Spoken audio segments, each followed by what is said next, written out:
chemin à bicyclette.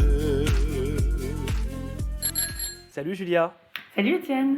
merci de prendre un petit peu de temps pour parler de prévention ensemble aujourd'hui dans le cadre de cette interview podcast de la bicyclette. La prévention, Merci à toi. c'est vraiment au cœur de l'ADN de Thiel, que tu as cofondé, une start-up qui s'intéresse de près à la santé mentale. Et ça fait du bien parce qu'on a tendance à la négliger, cette santé mentale, semble-t-il. En quelques mots pour présenter le sujet, Julia, c'est quoi la santé mentale ? Alors la santé mentale, nous, on repart tout simplement de la définition de l'OMS. Donc on n'a pas réinventé la définition de la santé mentale. Ce que dit l'OMS, c'est que la santé mentale, c'est avant tout un état de bien-être qui permet à chaque individu de se réaliser, de faire face aux difficultés de la vie, de travailler productivement, de contribuer à sa communauté. Donc c'est vraiment un état global un peu. Et surtout, comme tu l'auras compris, c'est pas associé stricto sensu à la maladie. Bien au contraire. D'accord. Oui, parce que donc, on voit bien que la santé mentale participe à l'épanouissement de chacun d'entre nous, de son corps, là où la maladie va peut-être nous freiner dans la réalisation d'objectifs plutôt d'ordre physique. On a tendance à prendre soin de son corps traditionnellement. On prend moins soin de sa santé mentale. Comment est-ce qu'on fait pour prendre soin de sa santé mentale ? Il y a plein de choses. Déjà, tu as tout à fait raison. C'est toujours assez surprenant de prendre un peu un pas de recul et de réfléchir à soi-même et collectivement aussi à la façon dont on conçoit la santé mentale par rapport à la santé physique. La santé physique, comme tu l'as dit, on a l'habitude, on a des bons réflexes. En tout cas, on les connaît même quand on les adopte pas tout le temps. On mange sainement, on fait de l'exercice ou on sait qu'il faut le faire de temps en temps. Quand il s'agit de santé mentale, c'est beaucoup plus compliqué et souvent on est assez démunis. Nous, c'est face à ça qu'on a voulu créer Thiel pour que justement prendre soin de sa santé mentale, ça puisse devenir un réflexe en prévention, aussi en curation quand on a un problème et qu'il est déjà là, mais en amont, en prévention aussi. Et alors comment on fait ? Il y a plein de choses pour prendre soin de sa santé mentale au quotidien. Déjà, il y a mieux comprendre ce que c'est sa santé mentale, mieux identifier les mécanismes à l'œuvre dans son cerveau et dans ce qui se passe dans sa psychologie, je dirais. Donc ça, c'est une sorte de psychoéducation. Ensuite, il y a plein de choses, plein d'outils qui existent. Alors un qui est assez connu et que je cite souvent parce que c'est celui qui c'est peut-être l'outil qui est le plus répandu, c'est la méditation de pleine conscience qui est très utilisée dans les thérapies cognitives et comportementales notamment justement pour apaiser son mental, ça peut être pour mieux gérer le stress, les émotions, etc. Thérapie cognitive et comportementale. Tu utilises des termes très techniques, Julia, et c'est normal, hein, tu es spécialisée dans ce domaine avec Thiel, mais du coup, tu as une formation spécifique ou tu as un attrait particulier pour ce domaine au départ, lors de la création de Thiel, que tu co-crées avec 3 camarades. Peut-être un mot sur vos parcours respectifs, vos backgrounds et ce qui vous mène à cette aventure qui, encore une fois, a une dimension un peu technique, ça chante. Ouais, alors donc à l'origine de Thiel, il y a effectivement 4 cofondateurs. On a tous un lien, je dirais, fort ou très fort avec la santé mentale, plus dans nos parcours de vie que dans notre éducation et dans notre background académique, je dirais. Donc on est aussi, et ça c'est très important, et après je reviendrai sur un peu qui est l'équipe et pourquoi on a décidé ça. Nous on travaille avec un conseil scientifique qui est constitué de médecins psychiatres et de psychologues ou de docteurs en psychologie. Donc on est très accompagné sur la dimension effectivement technique, scientifique, et on est aussi accompagné, on aura l'occasion d'en parler après parce que c'est aussi le cœur de notre produit et de notre offre, d'une communauté de psychothérapeutes. Donc on travaille très très en lien avec les professionnels du secteur. L'équipe Thiel, pour revenir à ta question, donc c'est 4 cofondateurs, Nicolas Merlot, Gilles Rassigade, Geoffroy Verza et moi, donc Juliane Elbise. On se connaît depuis très longtemps. Nicolas et moi, pour l'anecdote, on s'est rencontrés en 2008 sur les bancs de l'ESSEC, donc tu vois, ça date pas d'hier. Et avec Gilles et Geoffroy, on a travaillé pendant plus de 4 ans ensemble dans une grosse scale-up de la mobilité, chauffeur privé qui est devenu Captain pour ne pas la citer, pendant plusieurs années. Donc on se connaît très bien, on a des parcours qui sont très complémentaires et des expertises qui sont complémentaires. Et pourquoi la santé mentale ? Je dirais qu'on a tous, comme je te disais, chacun un lien fort avec ce sujet.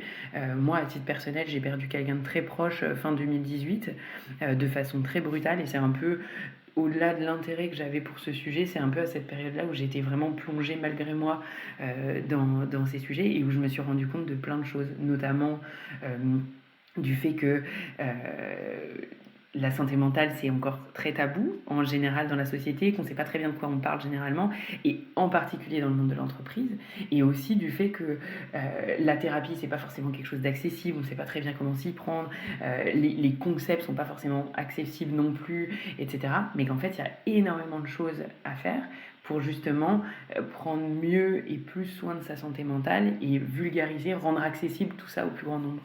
Beaucoup, beaucoup d'informations dans ce que tu dis, Julia. Donc, je vais essayer de revenir sur chacun des points, en tout cas ce dont je me souviendrai. Mais je me souviens là de la notion de tabou qui me vient à l'esprit. C'est vrai que tabou, en 2 mots, si on devait casser ce tabou, c'est quoi? Quand on parle de santé mentale, les gens pensent à la folie. C'est ça le tabou concrètement? Ah bah déjà, les gens pensent à la maladie. Effectivement, quand ils pensent à la maladie, il peut arriver effectivement qu'ils pensent plutôt à la folie. Et donc, ça génère une certaine peur par méconnaissance, surtout. Donc déjà, la santé mentale, nous, c'est ce qu'on dit, c'est ce qu'on prône. Et c'est ce que je te disais au début de notre entretien. On revient vraiment à la définition de la santé mentale. Qu'est-ce que c'est? Et puis, on essaye de casser un peu les mythes. Donc déjà, de ne pas associer uniquement à la maladie. Ensuite, quand il y a un trouble psy, eh ben, il y a plein de façons de vivre avec ce trouble. Il ne faut pas du tout en avoir peur, il faut plutôt mieux le comprendre. Donc quand on en est la personne porteuse évidemment, mais aussi dans l'entourage. Donc il y a vraiment ce travail à faire sur rendre la santé mentale moins taboue, mieux comprise. Et donc c'est aussi le premier pas indispensable pour pouvoir mieux agir dessus en fait. Avoir un effet de levier dessus, oui, bien sûr. Le conseil scientifique, alors, donc vous êtes accompagné par des experts, ce qui crédibilise évidemment complètement la démarche et la rend concrète et rationnelle. Le parcours client, ou en tout cas le parcours utilisateur, c'est quoi? Il y a une application qui permet ensuite j'imagine, de pouvoir faire un état des lieux de sa propre santé mentale. J'ai l'impression que c'est comme ça que ça se passe quand je navigue sur votre site qui est très bien fait Merci. et qui me permet ensuite d'avoir accès à un vrai professionnel de santé pour aller plus loin dans la compréhension d'un éventuel petit trouble que j'aurais pu déceler. Tout à fait. Alors, pour redire, TIL, en fait, c'est la première plateforme de santé mentale holistique. Qu'est-ce que ça veut dire? C'est reprendre un peu ce qu'on disait au début, c'est la première plateforme qui s'occupe à la fois de la santé mentale en préventif et en curatif. Et comment on fait ça D'accord. concrètement? Nous, ce qui nous tient à cœur, c'est de mettre la technologie au service de la thérapie pour créer une approche qui soit double. Premièrement, on est distribué aujourd'hui à travers les entreprises. Donc, on a un accompagnement qui est collectif. On aide les dirigeants d'entreprise, on aide les RH justement à s'approprier le discours, à changer leur culture, à travailler sur ces sujets-là de façon collective. Et deuxièmement, le cœur de notre offre, c'est un accompagnement individuel, comme tu le disais très bien, qui se fait à travers une application. Cette application, aujourd'hui, elle est articulée autour de 3 piliers qui se répondent et qui se nourrissent. Un premier qui est un indice de santé mentale ou de bien-être mental propriétaire qui permet effectivement de cartographier, de suivre l'évolution, de comprendre un peu où est-ce qu'on en est et sur quoi est-ce qu'on peut travailler, à quoi être vigilant. Ouais. Cet indice, il permet d'obtenir un programme personnalisé pour chaque utilisateur de thérapie digitale, donc des exercices, des vidéos, des outils de psychoéducation qui te permettent justement de créer ce réflexe et de travailler sur tes propres objectifs pour travailler sur quelque chose. Et si besoin, Ouais. on peut creuser en prenant rendez-vous avec un psychothérapeute partenaire. D'accord. Donc ces indices, ça va être, si je reprends la cartographie dont tu parles, c'est l'épanouissement, la relation positive, la capacité de résilience, l'estime de soi. C'est ça les grands. Exactement, le dernier volet, c'est la régulation de soi, où il y a plus le rapport au stress, aux émotions, etc. Exactement. D'accord. Et il y a une bibliothèque de contenu qui est proposée. Donc une fois qu'on a déterminé un petit peu on a fait le tour d'horizon de ses émotions, ou en tout cas de la manière dont on se confronte au monde d'un point de vue mental. On l'appelle le Netflix de la santé mentale. Le Netflix Exactement. de la santé mentale. Alors, au moins ça c'est clair. Vous produisez ces contenus ou comment ça se passe? Oui, tout à fait.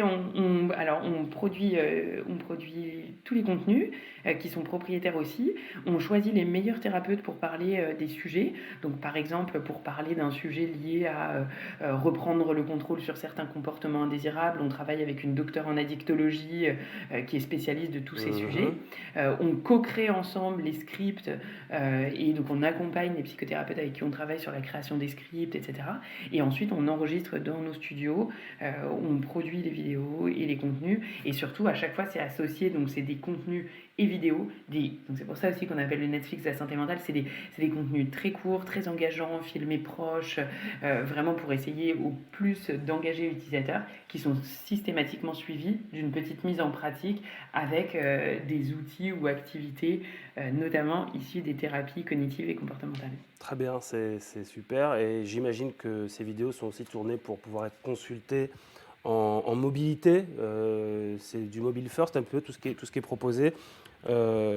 Parce que si vous adressez au B2B, on peut imaginer, au circuit B2B, on peut imaginer que les personnes qui utilisent l'application le font peut-être dans des temps, entre guillemets, des temps morts, j'imagine le transport. Est-ce que c'est dans ce genre de configuration qu'on peut utiliser TIL, par exemple? Alors, tout à fait, c'est dans ce genre-là et dans toutes les autres, nous, ce qu'on veut, c'est que ce soit accessible à tout le monde de la façon qui lui corresponde. Donc, ça peut être le matin, ça peut être le soir, ça peut être 5 minutes, ça peut être écouter une vidéo voilà, en allant sur le chemin du travail ou en allant chercher ses enfants à l'école, je sais pas. Mais le but, c'est effectivement que ce soit de lever toutes les barrières d'accessibilité et donc que l'expérience soit la plus fluide possible et la plus personnalisable. Les DRH qui sont vos clients, si j'ai bien compris, dans cette approche B2B, Tout à fait. j'imagine qu'il y a une certaine part de confidentialité par rapport aux informations qu'il serait possible de récolter de la part du décisionnaire, c'est-à-dire Ah de... oui, un peu plus qu'une certaine part, Voilà, exactement. Oui. donc comment ça se passe? Je veux dire, il y a une charte de confidentialité qui est signée par les DRH Alors, ça va bien au-delà d'une charte de confidentialité. En fait, toutes les données, elles sont strictement confidentielles. Ça va même au-delà de la confidentialité, c'est que les données, elles sont encryptées. Donc, on ne peut pas en fait avoir accès à des données nominatives. L'idée, c'est que nous, ce qu'on donne aux DRH, si elles le demandent, c'est des données d'usage, parce que les DRH, et c'est bien normal, elles s'assurent que les collaborateurs, l'application les aide, donc qu'ils l'utilisent. Et nous, on est hyper fiers parce qu'il y a près de 40% des collaborateurs dans les entreprises qui téléchargent l'app et qui l'utilisent. Donc, nous, c'est notre meilleure mesure d'impact. C'est beaucoup? C'est beaucoup parce qu'il faut comparer par exemple généralement quand il y a un dispositif en place dans les entreprises, c'est très souvent une ligne d'écoute d'urgence, un numéro vert. Ces numéros verts, ils sont appelés par moins de 1% des collaborateurs généralement. Donc c'est 40 D'accord. fois plus si on compare. Ah Donc, ouais, ouais. ce qu'on leur donne, c'est des données d'usage. Ensuite, on peut leur donner des données totalement agrégées et donc totalement confidentielles, anonymisées, prendre le pouls de leur équipe, notamment grâce à notre indice de santé mentale ou de bien-être mental. Mais au-delà de ça, les données sont totalement encryptées et sécurisées, donc il n'y a aucune donnée individuelle qui peut circuler auprès du DRH, ou même, et c'est pas anecdotique, moi si je voulais par exemple regarder quelles sont les données d'une personne, je pourrais pas y avoir accès parce que ces données elles sont encryptées. D'accord. En revanche, si je suis DRH d'un groupe de 10 000 personnes et que je centralise les données qui font ressortir que 27% ont un sujet avec la confiance en soi, ça c'est une donnée que je pourrais récupérer, qui sera anonymisée de facto, ça pourra me permettre aussi éventuellement de faire intervenir un conférencier ou un consultant lors d'un événement qui aborde ce sujet spécifiquement, qui parlera donc. Ben, c'est exactement, ouais, exactement. Et c'est exactement ce qu'on propose en fait au DRH. Nous, ce qu'on leur dit, c'est typiquement, là, tu prenais l'exemple de la confiance en soi. Là, par exemple, on est en train d'organiser avec une docteure en psychologie positive qui est spécialisée sur les sujets de résilience pour un de nos clients, une conférence dédiée à la résilience et la capacité d'adaptation parce qu'on s'est rendu compte que dans les données de ce client-là, dans les collaborateurs de l'équipe avaient cette donnée-là qui était plus compliquée dans la période actuelle. Capacité de faire un diagnostic, donc ça c'est super intéressant et c'est assez nouveau. Et c'est surtout d'autant plus intéressant quand on voit le niveau d'engagement, hein, les fameux 40% qui montrent vraie demande finalement, une vraie appétence des salariés pour suivre. Ah, c'est clair. Et puis cette vraie demande, nous, il y a une étude notamment qui est sortie il y a quelques semaines ou peut-être mois maintenant, qui montre que plus de 3/4 des collaborateurs dans les entreprises attendent de leurs employeurs qu'elles prennent position et qu'elles proposent des solutions liées à la santé mentale des collaborateurs. Donc pour nous, on n'est pas étonné par ce 40%, mais ça va vraiment dans le sens de ce que nous disent les études, le marché, qui a effectivement une forte prise de conscience et une forte attente aussi des collaborateurs. Très rapidement, Julia, un conseil que tu donnerais à une personne qui souhaite entreprendre, est-ce qu'il faut savoir s'entourer? Est-ce qu'il faut intégrer une brique techno dès le départ de la réflexion? Est-ce qu'il faut avoir un projet qui réponde à des enjeux environnementaux, sociaux, qui sont au premier plan aujourd'hui dans l'actualité quotidienne? Quel conseil tu donnerais à une personne qui souhaite se lancer dans le bain de l'entrepreneuriat? C'est une super question. C'est difficile d'en choisir qu'un seul.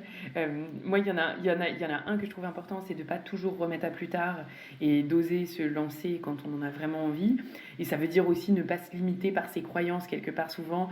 Moi, j'ai été la première à me dire « Ah bah c'est pas le bon moment » ou peut-être que je vais pas y arriver, etc. Je pense qu'il faut vraiment pas se limiter par ses croyances et y aller. Et après, alors bien s'entourer, ça c'est absolument certain. Et je pense effectivement qu'il faut avoir un produit aujourd'hui. C'est de plus en plus difficile de lancer un beau projet qui ne répond pas à un impact sociétal, environnemental, qui s'inscrit dans les préoccupations de nos générations. Donc ne pas trop se poser de questions et y aller, se faire confiance d'une certaine manière à sa santé mentale pour se lancer dans le bain de l'entrepreneuriat, si je devais reboucler avec l'objet de notre conversation. Merci Julia Néelbis pour cet entretien, c'était très sympa, très agréable et puis ça booste dès le matin comme ça, une conversation comme celle-ci. Et bah c'était un plaisir, merci beaucoup Étienne de m'avoir invité et merci de parler de TIL et de santé mentale. À bientôt. À bientôt. Quand on partait de bon matin, quand on partait sur les chemins, à bicyclette.